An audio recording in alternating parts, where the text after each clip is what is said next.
La pâte de velours de Nicolas Dose maintenant. Alors on va connaître assez rapidement le nouveau visage de l'exécutif.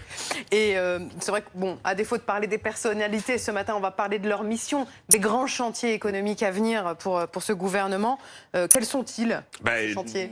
Par ordre d'apparition à l'antenne, j'ai envie de dire, puisqu'on fait de la télé, le chômage des jeunes. Il y aura des coups de pouce financiers, mais il ne faut pas mégoter parce que cette année est particulièrement redoutable pour les 800 000 jeunes qui arrivent à la rentrée. Et d'ailleurs, sur le même terrain, c'est le deuxième élément, la réforme de l'assurance chômage. Normalement, quand le ciel est gris, en plein orage, c'est pas là où vous resserrez les filets de sécurité. Pourtant, c'est ce que la réforme prévoyait. Alors, on ne sait pas si elle sera abandonnée en mode pause. Quand même, le président, dans sa grande interview, a parlé de la fameuse préférence française pour le chômage. Ça peut laisser penser qu'on ne va pas l'abandonner. Et puis, il y a un troisième élément, c'est le plan de relance du mois de septembre. Et là, il faudra voir dans quelle mesure on appuie davantage sur la demande, la consommation, ou davantage sur l'offre, les producteurs. Parce que le véritable enjeu de l'économie française, c'est pas de consommer plus, mais c'est bien sûr de produire plus.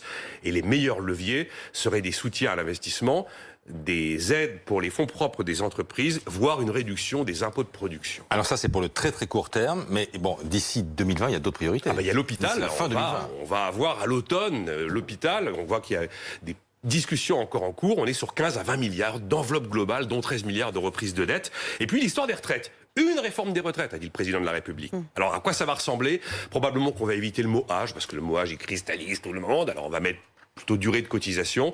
On va repousser à plus tard, très certainement, la date de retour à l'équilibre financier. Il y aura un régime unique, quand même, public-privé, comme ça a été prévu. Mais on devrait épargner en partie les professions libérales, et notamment les régimes spéciaux, pour ceux qui en bénéficient aujourd'hui. Bon, ça, c'est pour la fin 2020. Si on se projette à la fin du quinquennat, il y a d'autres grands chantiers? Finances publiques, si on y arrive, j'ai envie de dire. Là, elles sont quand même sacrément abîmées, ces finances publiques, mais surtout sans monter les impôts. On a essayé sous François Hollande, on a vu le résultat.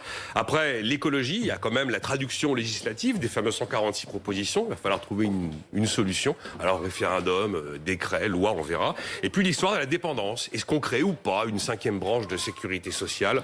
On sait que ça coûte très cher. Un rapport sur le sujet est attendu à l'automne.